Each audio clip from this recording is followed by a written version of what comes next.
Hey D&D fam. I'm Quick. And I'm Lee, and you're listening to Divas and Ducats. So what is a diva? I think divas get a bad rep. But to me, diva is all about the attitude. As for ducats, it's your finances, your assets, Skrilla, guap, your coin. We're talking all things with the potential to affect your pockets. And while we're attorneys by trade, we are divas by choice. Divas and Ducats is for edutainment purposes. Y'all, we are not Series 511 or 703 professionals. This does not create a financial advisor or attorney-client relationship. The views expressed here are solely our opinions and the opinions of our guests. It's just our opinions, y'all. Okay, divas, let's talk ducats. Happy New Year! Happy New Year! The confetti. Bottles popping. All of that. Glitter. I should have had some Well, if glitter. you're outside of North Carolina, because they close those doors at 10 o'clock. We're on a curfew currently. Did. Yeah. However, it's a new year. It's a new season, new beginnings. Ooh. And speaking of new beginnings, welcome to our visual D&D fam. Yes. We had to get something new for the people in the new year. Switch it up. Right?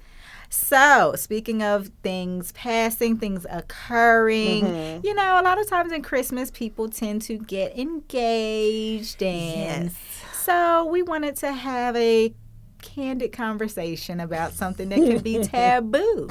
Right, yes, because if anybody has been on anybody's floodline during the holidays, you saw cookies and rings. All of it. Exactly. Right. Not necessarily in that order. Right. They just seem to go hand in hand. The proposals and Christmas and the holidays and all the nice things.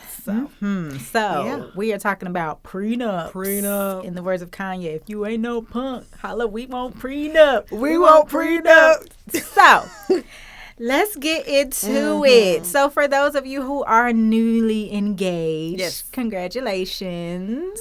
Thank you. Including one of our own. Put a ring on it. So, after you've done your captions, hopefully something original. I said yes. I hate it.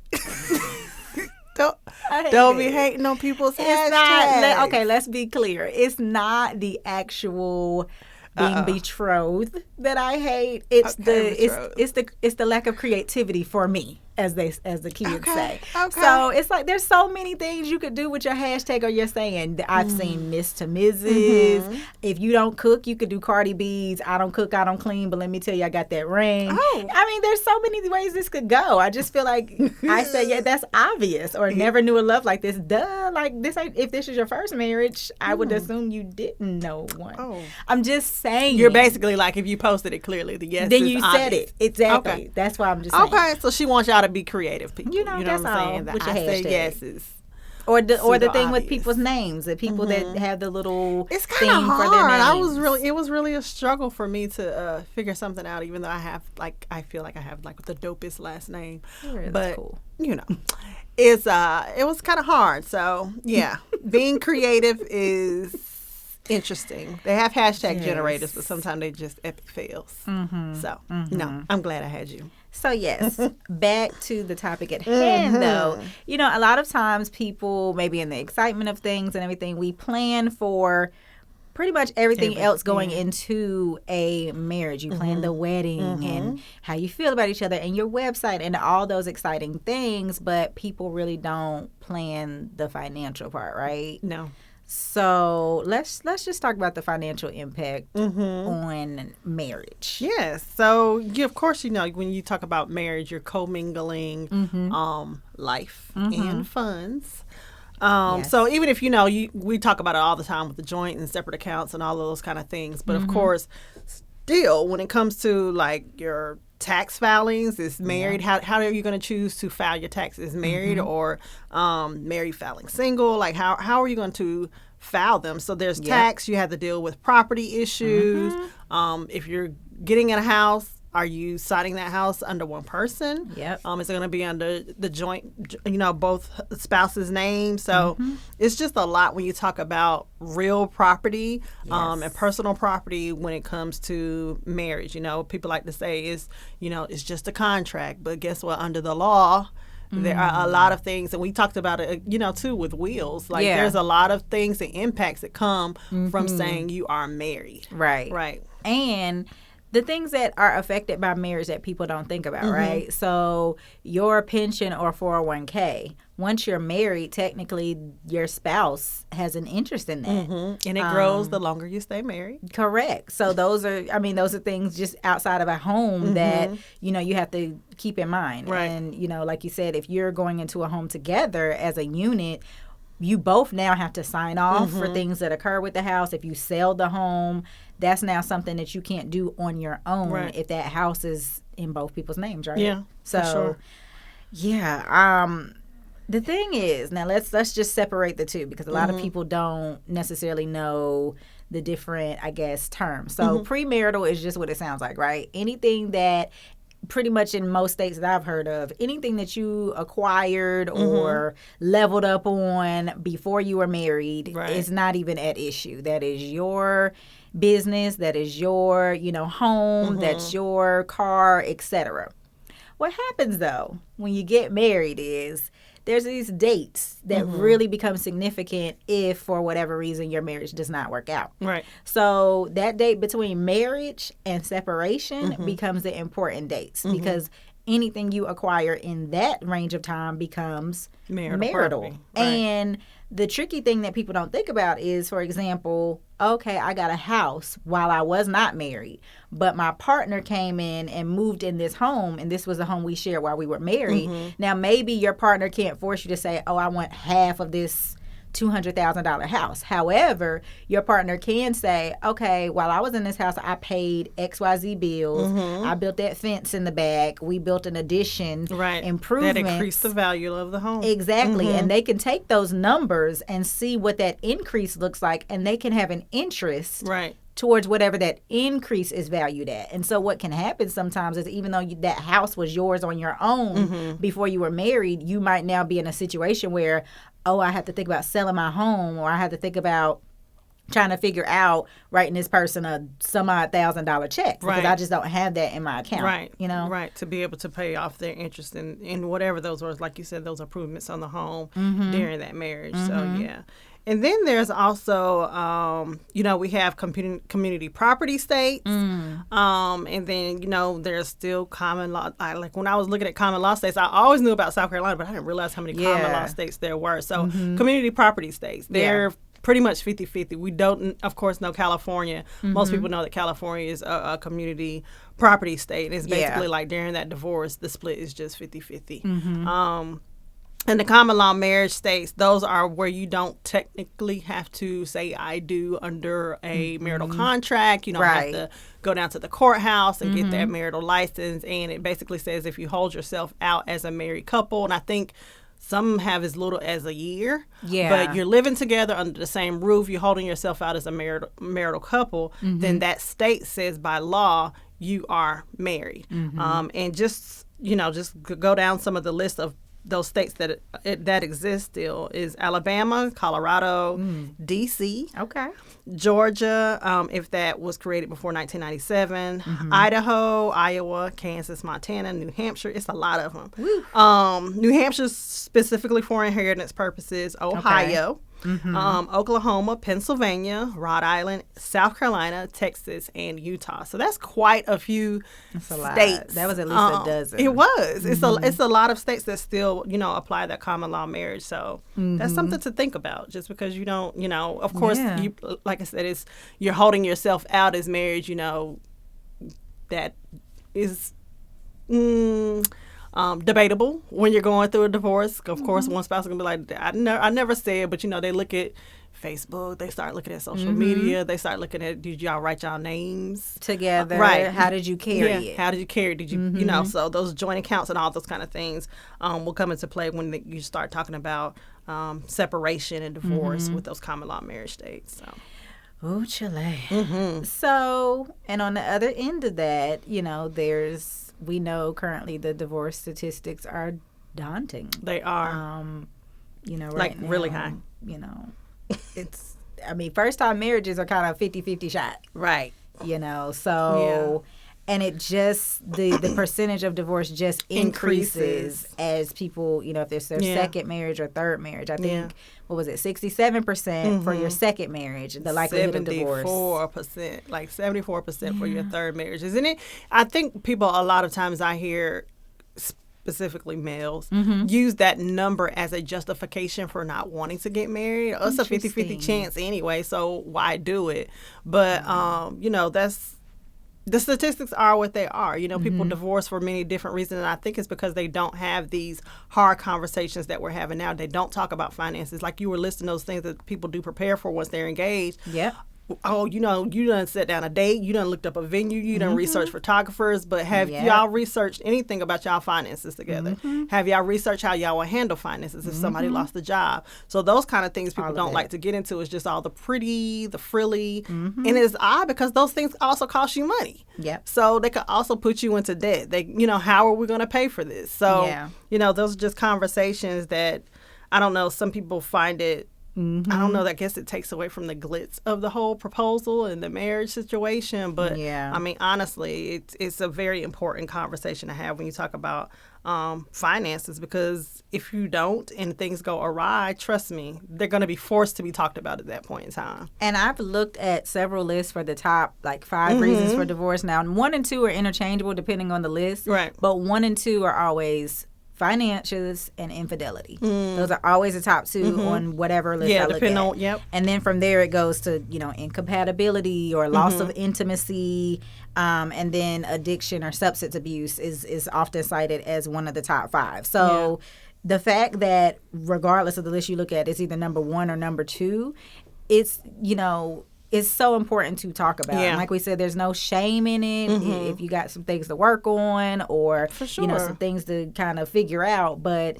you have to have the conversations, like you said, because you don't want something to happen and then you're not prepared for it. Like you said, if you've never talked about somebody losing their job or what is the plan for, child care. If you have children and it becomes a burden in terms of daycare, what do we think we need to do to handle that? And even seeing how a person...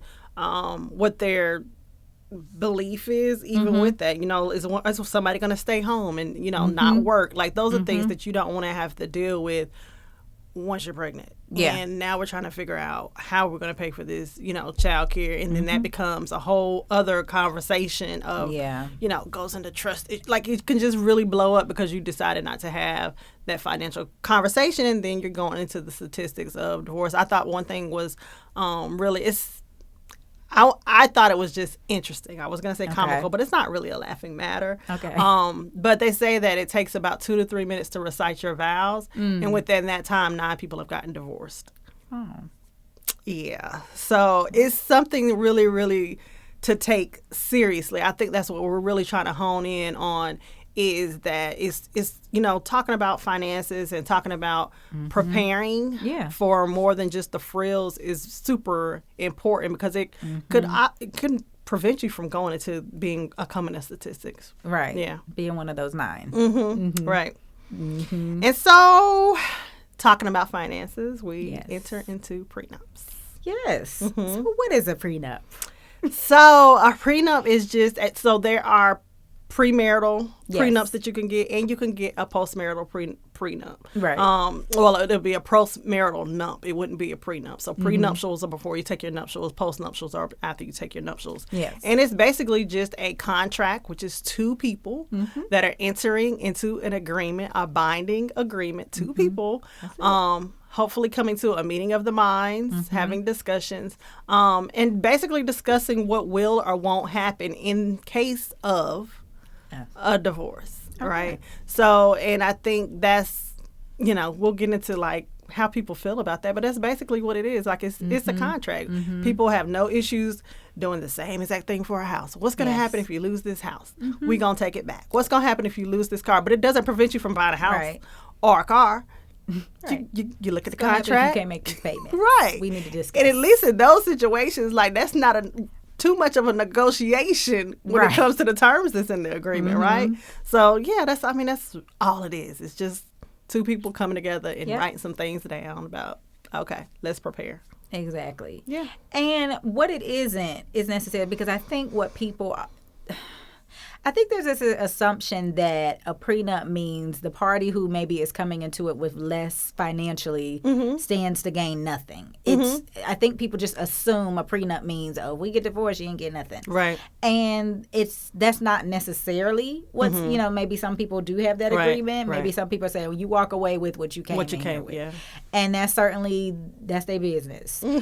But they're individualized, right? Yeah. A prenup is personal to the actual couple. And it could be as specific or, include as few terms as necessary, and just depending on your situation. So I just thought it was important to really kind of point that out, because I think people automatically, when they hear prenup, think that that's what it means, and that's not necessarily the contents within the document. Right. Yeah, and just like you said, honing into the fact that it's two people coming to the table with what works best for them. Right. Because there, like you said, there are people that is like, look, you ain't getting nothing, and this, to me, it's really hard to say something like that when you don't know where the marriage is going to go or where the marriage is going to grow. But it's really just kind of, like you said, kind of deciding what I want to protect that I had before I got into this marriage. And, at that point in time, it could be something like, if everything stays the same at this point, we got divorced next year, I'll give you $1,000. It doesn't, you can put whatever you need to put into that contract. Who's going to get the house if we're in separation? Who get to stay in the house? Right. It could be whatever those terms are that you want to be. And I think another thing that puts the bad taste in people's mouths when they talk about prenups is it's a trust factor, right? Oh, you don't trust me. You're planning for divorce. That's what a lot of people think. And it's just like, again, no. Insurance is, making when you get insurance, is making sure that the people that are left behind will be able to take care of whatever. It's not saying I didn't plan my death. Right. I'm trying to thrive out here. Right. But we need you to have some insurance, And again, I don't think prenups are mandatory. Of course, insurance is much more guaranteed. Life insurance is. Right. You will die. Yes. Right. But car insurance, it's not guaranteed you're going to get in an accident. But they want you to have it. You better be covered if you do. Right. But you better be covered if you do. And you paying largely on it. You ain't paying nothing monthly on a prenup. At all. It's just there. But you pay it on that insurance every month that you may and might not ever use, but you're going to have it. You should have it. So, yeah, I don't really know how to assuage people's thoughts when it comes to saying that it's not about a trust issue or it's not about me planning for divorce. But it's really, I just feel like you have to take emotions out of it. Yeah. I think really have to take emotions out of it. It's not personal. I think it feels personal because this is someone you love now coming to you in a very business mind and approaching a situation. But at the end of the day, and I want to dispel that belief that people aren't marrying for love. To me, at least, that's there are one. Sometimes people don't, but most people, I would argue, do love the person that they are entering into this marriage with. But also, and I understand this is not romantic, but this is just real. Right. Part of marriage is business. It is. And I think people don't want to hear that. Yeah. It's not cute. It's not cuddly. It's not something that you can, wrap up very nicely on Instagram. But neither is divorce. Well, there's that. But I think the thing is, when you think about when people talk about, I want to build an empire and it's me and you against the world, that's business. That's when you business. I know this is an extreme example. They're very wealthy, but Beyonce and Jay-Z, a part of that marriage is a business. Right. A large part of it. And they got a prenup. You better believe it.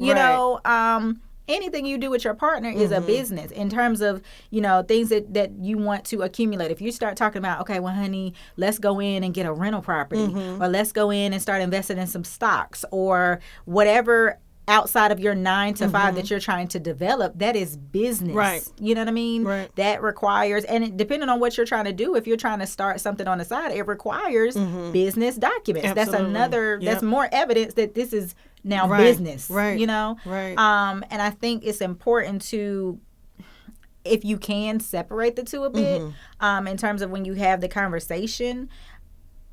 Me handling business with you while we do love each other does not mean that I'm planning for divorce. It's saying, you know what? I've seen over here where XYZ has happened with other people after the love has gone. And I want to have this conversation with you while I love you, while I can be fair to you, while I can take my emotions out of it and say, what do I think makes sense? Because the thing is, a lot of times when couples are going through a divorce, it's not so much about the money that they want or the assets that they want. When we're now, quote, beefing, and I used to love you, now it's about hurting you. Right. And so with all of that, you're going to feel this pain. Right. I'm really just trying to be petty at this point. So before, and like you said, it may not even happen, but while we are in love and while we are this cohesive unit and we, you know, love each other's dirty jaws, let's have the conversation, you know? Because you do hear that people say that all the time, like, I don't even know who this person is. Like when they're going through divorce or when you're getting to that point of divorce, it's like the person that you said I do to on that beautiful Saturday, Sunday, Friday, you know, that is not the person that you are divorcing. It's just not, or you would not be getting divorced, you know? Sure. So, you know, best friends become enemies. And at that point in time, like you said, this is a time to do it when you're still in love, when you can be peaceful. And again, it's two people coming together, you know. So a lot of the times when people go into prenups, like you said, it usually is one you know, we talk about back in the day, those marriages, people married at 18. Yeah. There was really nothing to prenup. No. You know, because you coming out, you're coming out of your parents' house. Like, what are we signing a contract for? I don't want your shoes, you know. So, like, but once... in these days, people are getting married older. They have kids. Some people have grown kids. Some people have kids getting ready to go into college. So, you know, at this point in time, you're kind of protecting what you have built on your own. And I don't think there's anything wrong with that, especially when you talk about protecting your children's inheritance and protecting those kind of things, because y'all can build together and y'all can grow together. But, you know, this good 40 years or 20 years or 21 years of stuff, that was me and my child's grind, you know? So I'm protecting those things. And honestly, it doesn't, like you said, I don't necessarily think it's a trust thing, but it's just, I think for us, me and you specifically, it's because of our backgrounds, that it's a lot easier to understand that it's just a contract. And it's just two people coming to the table to say what they want to protect. And they, you know, but people do, I mean, they put emotions into it, and it's, I would never do that. I love that person. I'm going to be the one that says it. I find that typically the partner, I'm not going to say broke, but the partner that's usually coming in with significantly less tends to be the one that has such a problem with the conversation. And I don't know, it doesn't make me think that there's ulterior motives, but it does make me tend to think that you hear the word and you turn your mind off. Because like we said, most situations, it's a conversation. It's a contract, so you can negotiate. As long as it's legal, you can put anything you want into your contract. And so I just, again, just the conversations that I've had most of the time, I found that the partner who, when it's, you know, been a subject or been, you know, a issue, it's the partner who doesn't have, that's just so offended. And it's just, I guess I don't get that, because I'm gonna be real. If I'm the broke person in the situation, I have no problem signing this. Now, granted, I'm gonna have someone let's be smart about it. I'm gonna have someone review this, who this is their ministry. You know, we're gonna go ahead and go talk to a divorce attorney to make sure the terms that they're fair. I'm gonna understand what I can expect and not expect, I'm going to ask the questions, you know? I don't think you should just sign anything presented to you. Certainly not. We are not saying that. Let's be clear. However, with any contract, absolutely not.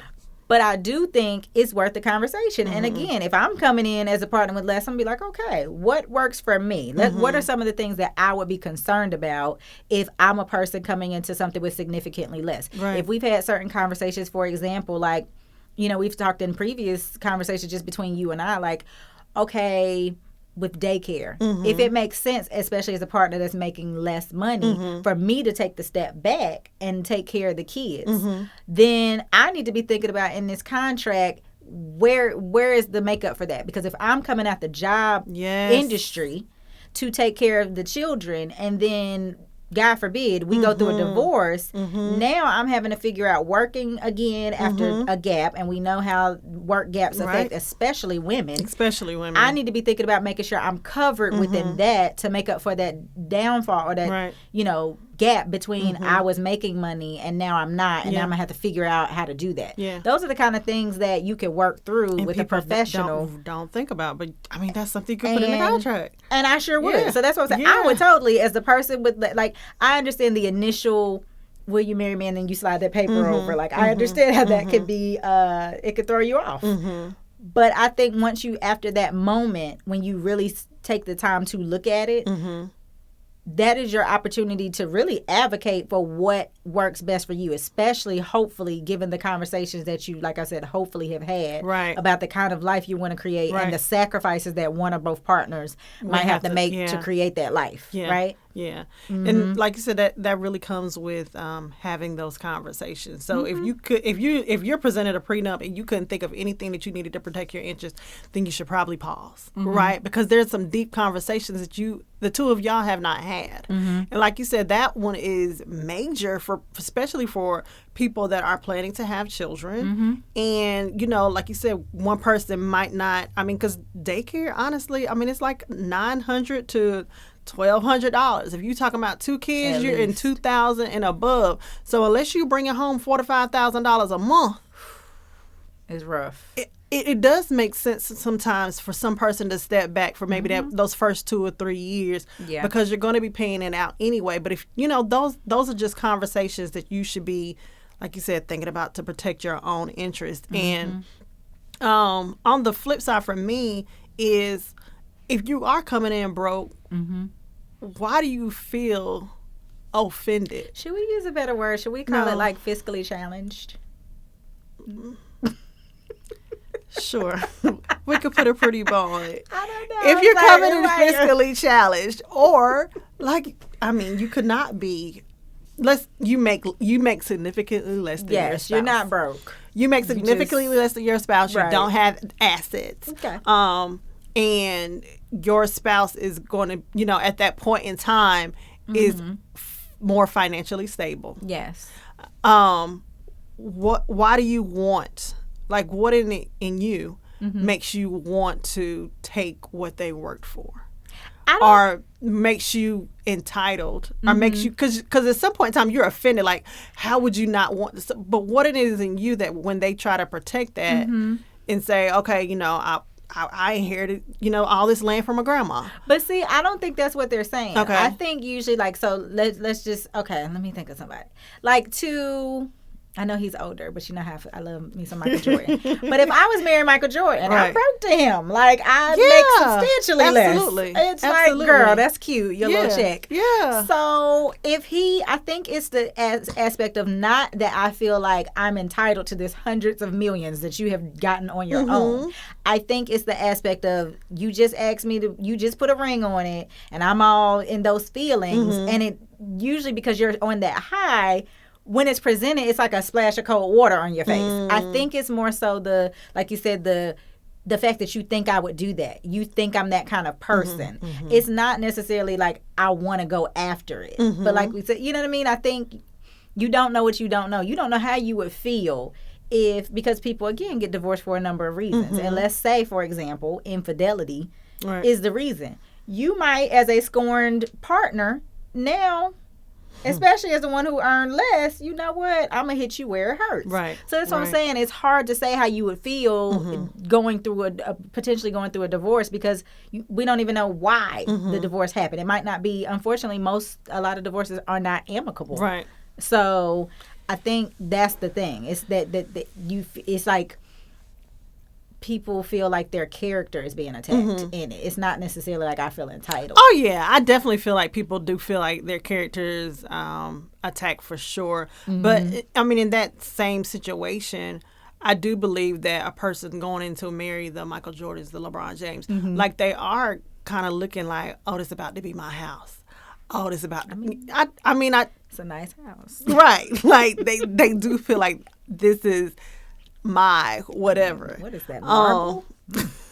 Right, on the staircase. These floors heated? So, you in driveways.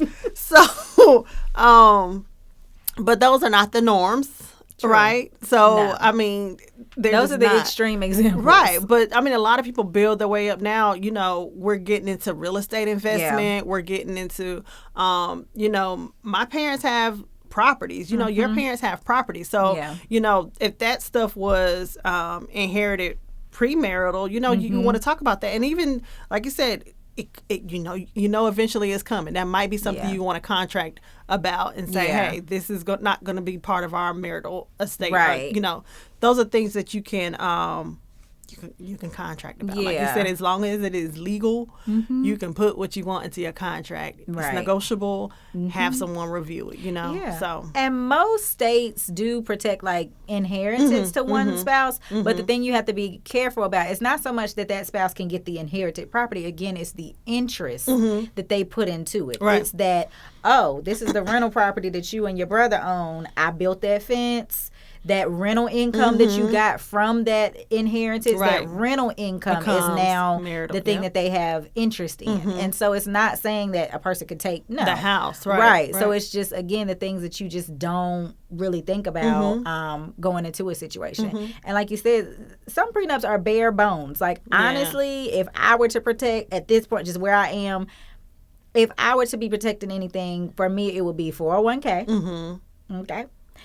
And like you said, just the mention of, look, if, you know, the rental property, just to be safe, that, you know, rental property, if my house, let's just not have the argument. But I do feel, and this is just me, just in all fairness, anything I build while I'm married to you, you know, business-wise or otherwise, we can figure it out. Yeah. If it doesn't work out, like, I'm not that person just like, okay, well, I started. Thanks for the...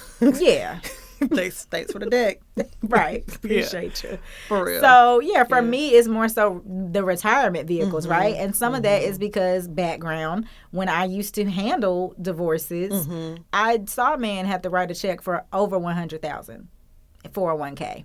And he was the saver, and she was not. And they had been married a long time. Yeah. And pensions work the same way. I mean, that man's face for that transfer? Probably.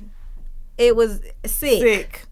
So it's just something, again, you don't think about. You don't plan to be divorced, especially after 20, 30 years. No. But it happens. No, you do not. Yeah. And then, you know, so let's talk about some things that a person can do if they are presented with a prenup. Yes. Because we all know the Candy Bird story, and people felt some kind of way about the way that prenup was presented. I wonder if it was edited, because she swears up and down. Right. She swears up and down like he had it for a long time, and he just was dragging his feet on it. But the way it was presented, it was like TV. A couple days before the wedding. She was like, bam. Here's your prenup, and you need to go on video. Right. And it looked like you don't get anything I've had, and you don't get anything we create. That's mine too. It was... Yeah, it wasn't. But you're right. Bad. We do not know what actually happened behind cameras in real life. But on that story life, we can understand why people feel like, ooh, like, dang, girl. Wow. So in that kind of situation, how can a person protect themselves if they are presented with a prenup? Well, first off, breathe.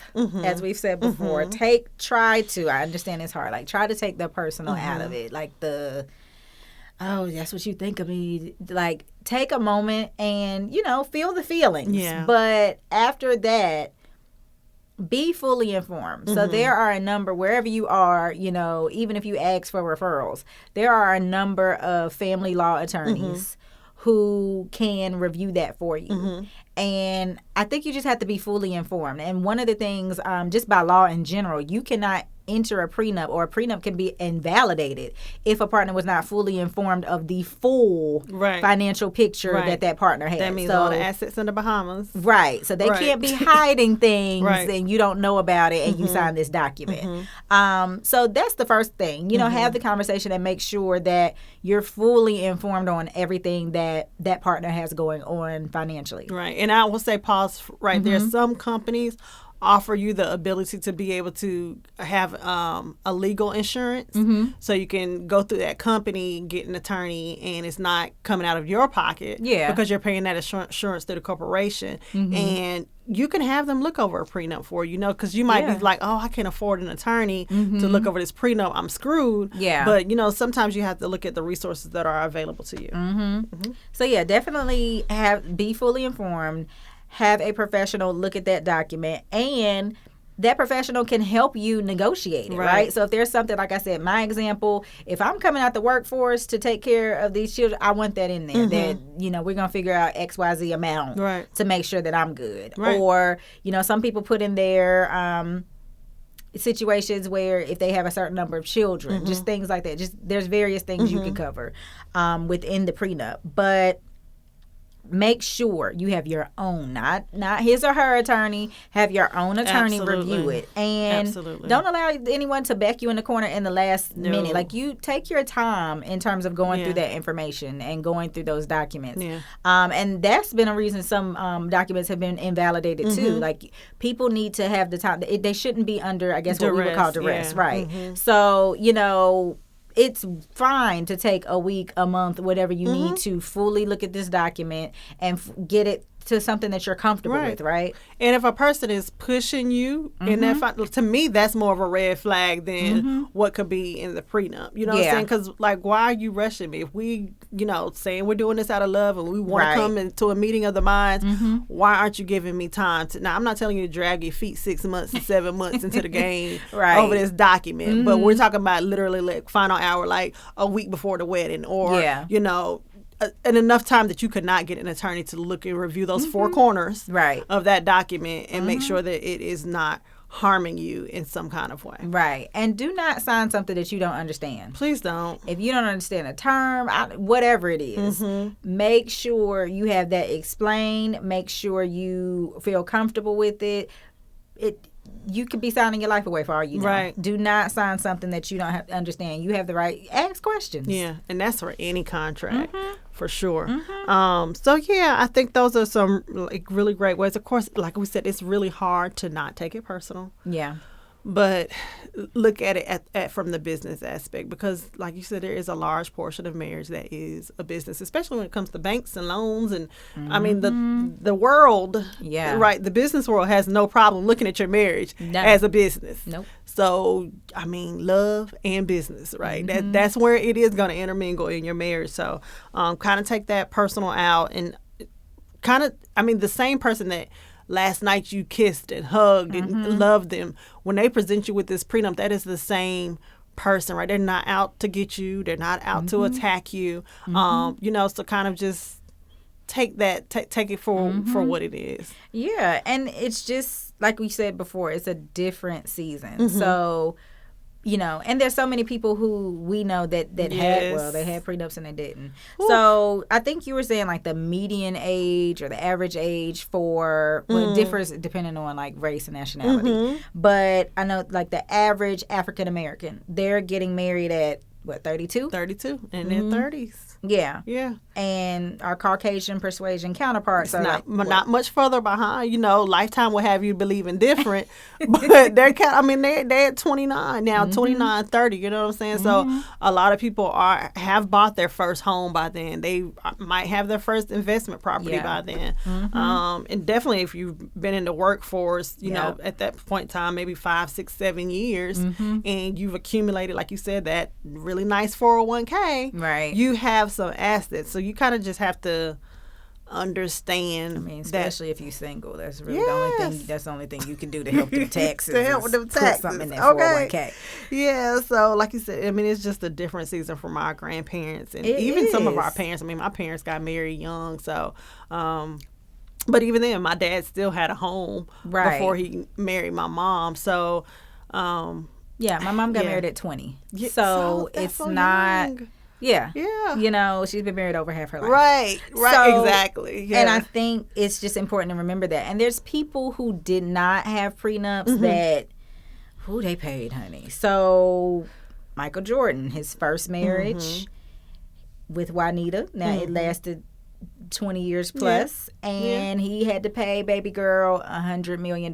Now, it probably did not hurt him. Yes, it did not hurt him to write that check. Right. But that's a lot. Oh, it hurts. Now, let's be real. It annoyed him. But he still was rich. He's still wealthy. Right. But, you know, granted, they had children together, had 3 children together, been married over 20 years. And the bulk of that came, you know, from his Jordan brand. Like, I don't think he made a lot of that money as a basketball player. Right. But she was there throughout his basketball career. So I think she was there pretty much when he first started. Yeah, and I think that's some of the things, you know, we're going to talk about some other examples, but that's kind of distinguishable from, let's say, Dr. Dre. Okay. Right, because when Dr. Dre, like, he had his whole rap career going and stuff before he met his wife, you know, but that beats and all that stuff, like, he did not have a prenup. So I think his is very distinguishable from Michael Jordan, because I believe, like, the story is, like, he met her, like, out the taxi coming straight out of Chapel Hill going into, so he didn't. Like you said, he didn't have those Nike contracts. You know, he was good. Yeah, at Chapel Hill, no doubt. That's why he got into the NFL. You know. I mean, the NBA, but he wasn't the Jordan. You know, he hadn't established himself that he was married. So she put in that time. You know what I'm saying? Yeah. But it's not to say Dr. Dre's wife didn't put in that time, but he did have a significant amount of income that he had generated before he met her. So, you know, he could have been protecting those assets, you know, to get. So it would, I guess in my mind, it would have made more sense for him to have a prenup than Michael Jordan. Right. Now, the other one that we often hear about is Sir Amazon. My Lord. I can't even remember that stuff. It was some stupid money. Right. But it's like millions, hundreds of millions. But the difference is he wasn't Amazon, or Amazon wasn't even around during the bulk of their marriage. Right. So again, it's a risk, you know, like you get married and have nothing and feel like, okay, we really don't need it. Right. And you're the next, like you said, like Steve Jobs or somebody like that. Yeah. You go through a divorce, you're going to cut that check. Right. But I think those, again, under the notion that best friends are typically enemies by the time they're getting divorced. But I do think a person understands it more when they've seen that spouse go from ground zero. When they've seen them put in the work, when they're the ones raising the kids, or, you know, they've done that together. Like, when you've put in that grind with me, it might hurt, you know, to write that check, but I can understand it better. I can understand it better than you coming in and getting all the grind that I built. As I say, you weren't with me shooting in the gym. Let's just call it spade. Right. That part. So you know, those are just some examples, but you know, there are post-nups, but I don't necessarily know that 2030. I'm 20 years in the game, and then I started Amazon. It takes off. I'm gonna make that person sign a post-nup. Like, that's not gonna be. What is the incentive? Right. No. It's not gonna be about. No, I'm good. Right. I got 20 years in. I'm good. We did Amazon. That. Right. So, you know, those are just some examples of people that did not have prenups, you know, and paid out. And there's some women on the other hand. I think Terry McMillan paid a nice chunk of change. Mary J. Blige. Yeah. There's some women that got that. I don't understand that law, because she paying for some step kids. And I've never heard of states making you pay for it. I don't.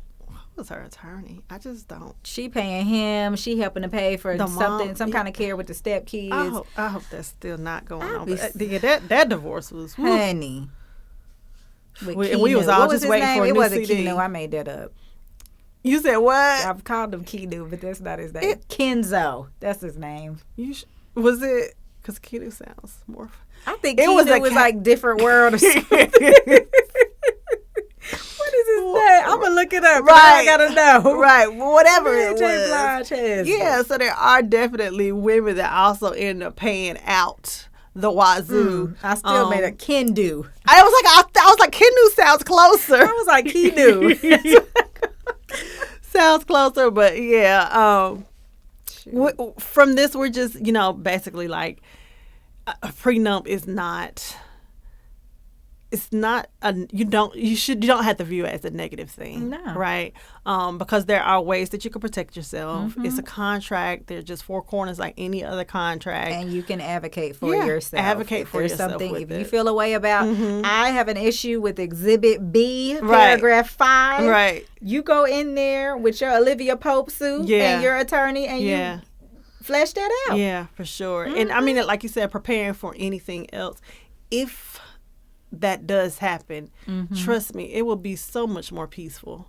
Yes. For everybody involved. Because we've already worked this out. Yeah. Now, if y'all, like you said, if y'all coming out the game, y'all 20, you don't have no assets, I do, and let's build. Let's build, let's grow. Mm-hmm. If you do have assets, let's build, let's grow. You know what I'm saying? So, hey, whatever you had before, that's your stuff. We about to make it that 5 times greater because we're a unit now. So, I just, and I don't again, have a problem if you're with happily ever after, you don't have to worry about it. It just is. It's like, oh, okay. Right. Yeah. So, did you have anything? Any other? That's all I have. Yeah. It's a rough conversation to have, but if you're in that position, you're older. Yeah. You have assets. It's a needed you may have the conversation to decide, hey, I don't want a prenup. Mm-hmm. That's fine, but at least you've had the conversation. At least you get to start having those more difficult conversations and learn how another person feels about it, right? Mm-hmm. So whether you decide to do one or not, we definitely believe the conversation needs to be had before the I do. It does. Amen. Yes. All right. Do we have time for a letter? Or we do. Let's give us a letter.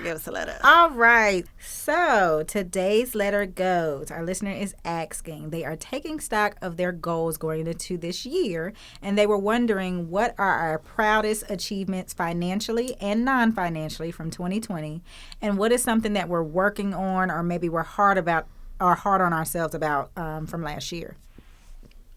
Okay. And hard on ourselves, yeah. Okay. So I would definitely say that one of my financial goals for 2020 in the beginning of the year was to either help 3 people get debt free or, definitely help them on their way to becoming debt free. Mm-hmm. And I achieved that. Okay. So I'm very excited about that. And non-financially for me would be that me and my fiance started couples therapy. Okay.